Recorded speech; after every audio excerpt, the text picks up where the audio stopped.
नमो बुद्धाय। नमो बुद्धाय। और आप लोग ठीक हैं? हाँ ठीक बढ़िया। है। तो आज मैं एक नए विषय को लेकर के आया हूँ आप लोगों के सामने, और ये कहानी बहुत ज़्यादा महत्वपूर्ण है। दरअसल ये कहानी भगवान बुद्ध के समय की है। श्रावस्ती जेतवन की कहानी है ये। तो भगवान बुद्ध का जीवन जो है पूरी तरह से निष्पक्ष रहा है, सत्य पर आधारित उनका जीवन रहा है।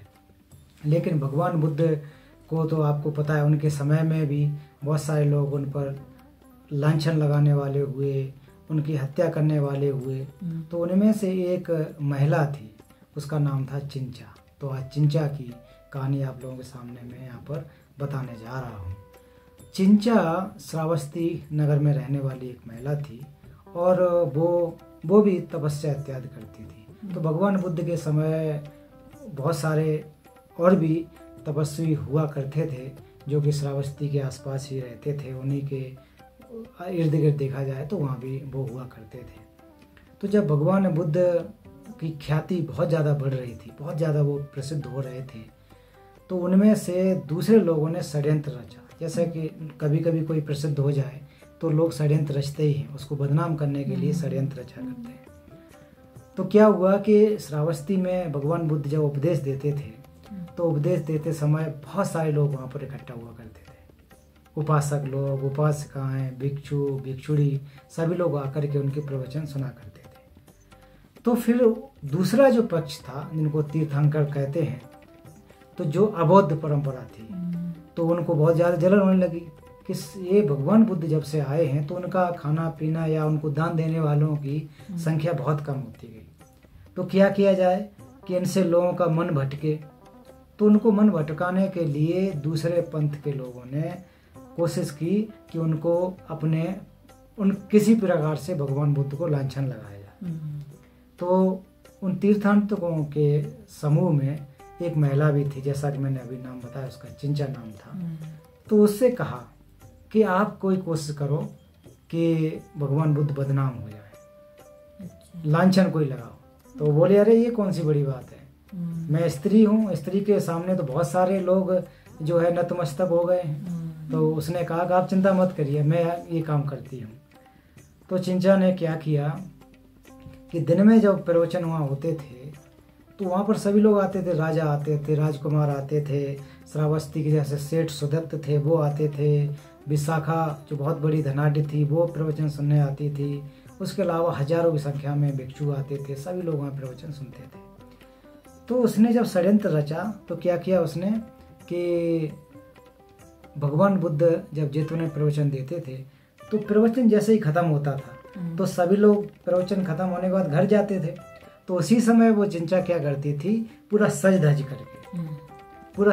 कर जेतवन में आया करती थी।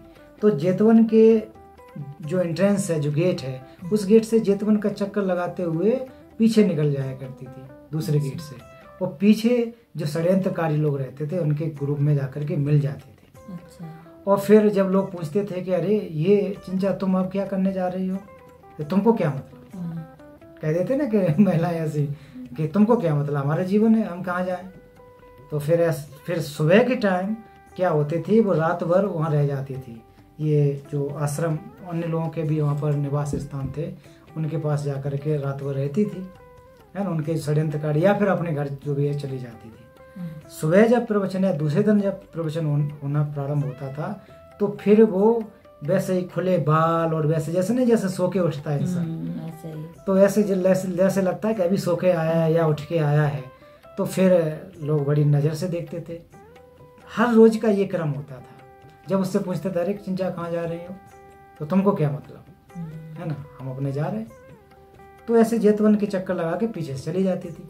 फिर शाम के टाइम जब सुबह के टाइम जब आते थे तो वो उधर पीछे से आती थी, खुले बाल, ऐसे ही जैसे जब नींद से हम लोग उठे हैं तो कैसा आँख वैसे ही गंदे संदे।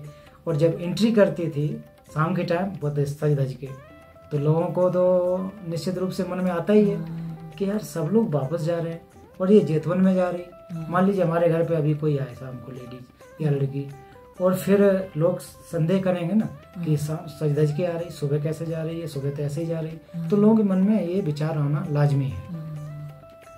तो फिर क्या हुआ, एक दिन जब ये षड्यंत्र धीरे धीरे बढ़ता गया, फिर जब सभा हो रही थी, भगवान बुद्ध उपदेश दे रहे थे, तो फिर उस समय वो खड़ी हो गई, है ना। और धीरे धीरे वो हुआ क्या, तो फिर धीरे धीरे क्या होता गया कि उसका जो पेट था उसमें वो कपड़ा बांधने लगी, जिससे कि उसका पेट बड़ा दिखने लगे। तो इधर उधर जब जाती थी तो लोग कहते थे, चिंचा आपको लग रहा है कि आप गर्भवती हो, कि हाँ हमारे पेट में बच्चा है, इतने महीने का उतने महीने का, तो कैसा है कि वो भगवान बुद्ध का है। तो लोगों से ऐसे कहने लगी। तो एक दिन क्या हुआ, कोई जेतवन में जब 7-8 महीने का बच्चा हो गया, बच्चा मतलब बच्चा तो नहीं था, उसका पेट ऐसा बना लिया, 7-8 महीने जब हो गए तो जेतवन में आई और भगवान बुद्ध उपदेश दे रहे थे। तो वो खड़ी होकर कहने लगी कि आप तो बहुत बढ़िया उपदेश दे रहे हो, आप इतना अच्छा धर्म दे रहे हो, लेकिन मेरा क्या, आपके इस बच्चे का क्या। तो लोग तो हैरान हो गए वहाँ कि क्या बात कर रहे हैं, कि भगवान बुद्ध का कि ऐसी बात तो नहीं है क्या। तो वाकई ये तो बहुत बड़ी बात हो गई। तो भगवान बुद्ध ने कुछ नहीं कहा, तो लोगों में तो बहुत रोष उत्पन्न हो गया और कानाफूसी होने लग गई। तो फिर चिंचा बोली कि आप इसके भरण पोषण के लिए व्यवस्था करो, आपका बच्चा है, आप जो है इसके खाने पीने का या पैदा होगा उसके लिए घर मकान ये सब चीज़ों की व्यवस्था करो। तो बुद्ध ने कुछ नहीं कहा। तो बुद्ध ने कहा, बहन ये सत्यता आपको पता है और मेरे को पता है कि क्या है। तो फिर वो और ज़्यादा गुस्सा होने लगी, या फिर वो हंसने लगे, हाँ हाँ हाँ करके हंसने लगे, क्या बात करते हो, आपको पता नहीं आपका है। तो ऐसे ही जैसे सुना तो उसको खांसी आ गई, छींकें आ गई, खांसी आ गई। तो जैसे ही खांसी और छींक आई तो वो बांध के जो आई थी ना पेट से, वो ढीला पड़ गया।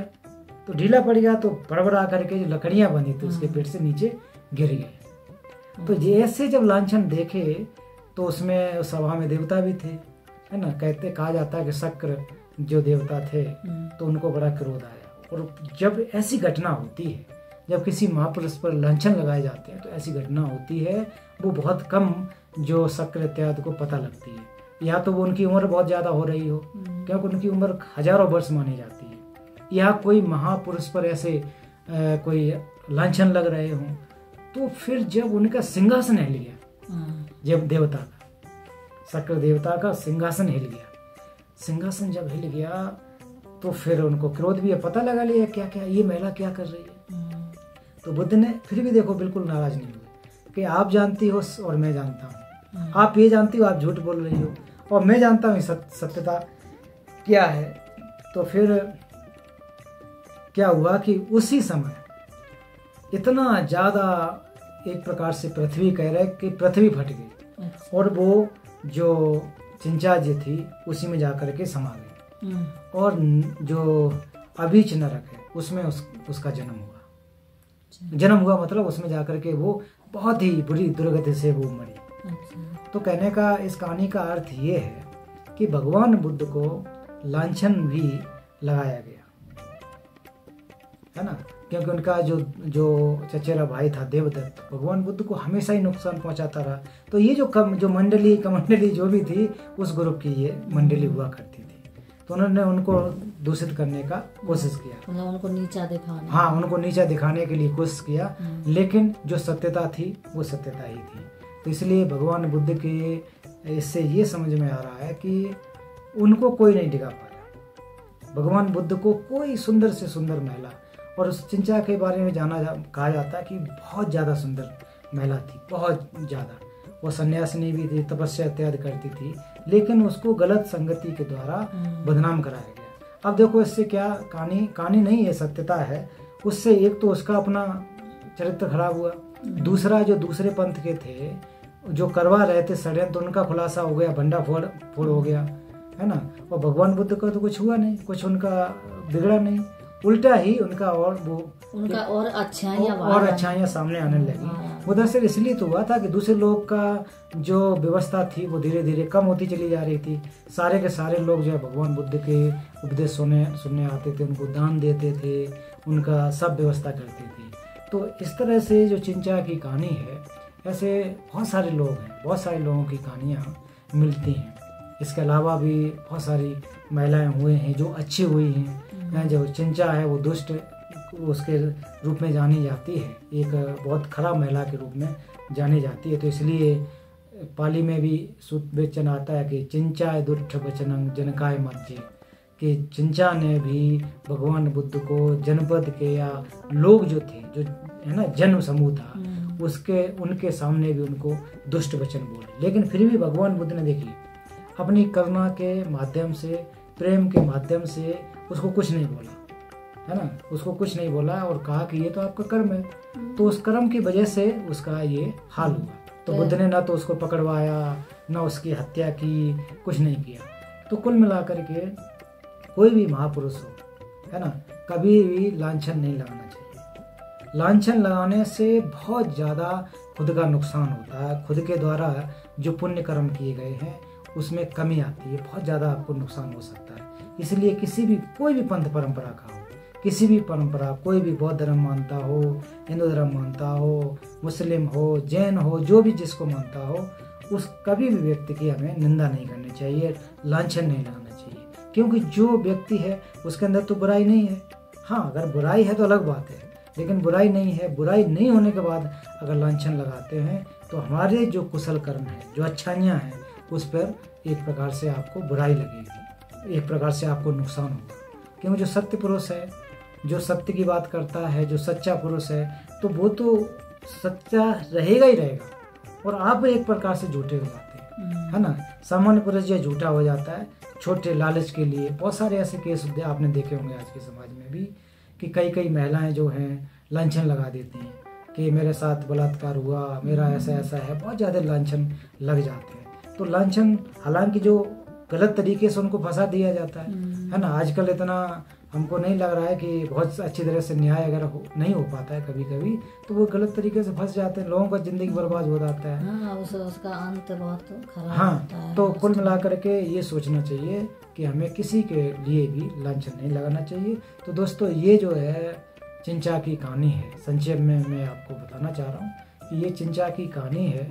तो इस चिंचा नामक जो महिला हुई है श्रावस्ती में, उसका जो कुकृत्य है वो हमेशा इतिहास में दर्ज हो गया है। हमेशा लोग उसको एक गलत, एक उदाहरण के रूप में देखते हैं कि आपको जो है चिंचा की तरह व्यवहार नहीं करना है ना, आपको उस तरह से लांछन नहीं लगाने हैं। तो ये चिंचा की कहानी है। तो आपको ये कहानी पता थी क्या? नहीं। तो ये कहानी कैसी लगी? कहानी हमें बहुत अच्छी लगी, है ना। तो ये इससे क्या आपको सीखने को मिला? हमें अच्छा सीखने मिला, ऐसा गलत है और ऐसा कभी नहीं होना चाहिए, ऐसा नहीं होना चाहिए। और जो हमारी नज़र में है ना कि ये गलत है तो उसको समझाना चाहिए। तो किसी बड़े इंसान के ऊपर ऐसे इल्जाम नहीं लगाना चाहिए। ठीक, ये जो है तो कुल मिलाकर के इस वीडियो का सार यही निकलता है कि हमें कभी भी किसी के बिन जो सत्य बात न हो, बेफालतू में लांछन नहीं लगाना चाहिए। दोस्तों, वीडियो देखने के लिए बहुत बहुत धन्यवाद। और आपके लिए ऐसे वीडियो आगे भी लाता रहूँगा, अच्छी कहानियाँ आपको बताता रहूँगा। कहानियाँ का बनावटी नहीं है, दरअसल ये तो सच्चाइयाँ हैं। इस प्रकार की सच्चाइयाँ हमारे लोगों को पता होना चाहिए, उससे सीख मिलती है कि हम गलत कर्म नहीं करेंगे। तो वीडियो अच्छा लगा हो तो आप निश्चित रूप से सभी लोग जैसा कहते हैं वीडियो को लाइक करें, सब्सक्राइब करें और शेयर भी कर लें। आप सभी का वीडियो देखने के लिए बहुत बहुत धन्यवाद। नमस्कार।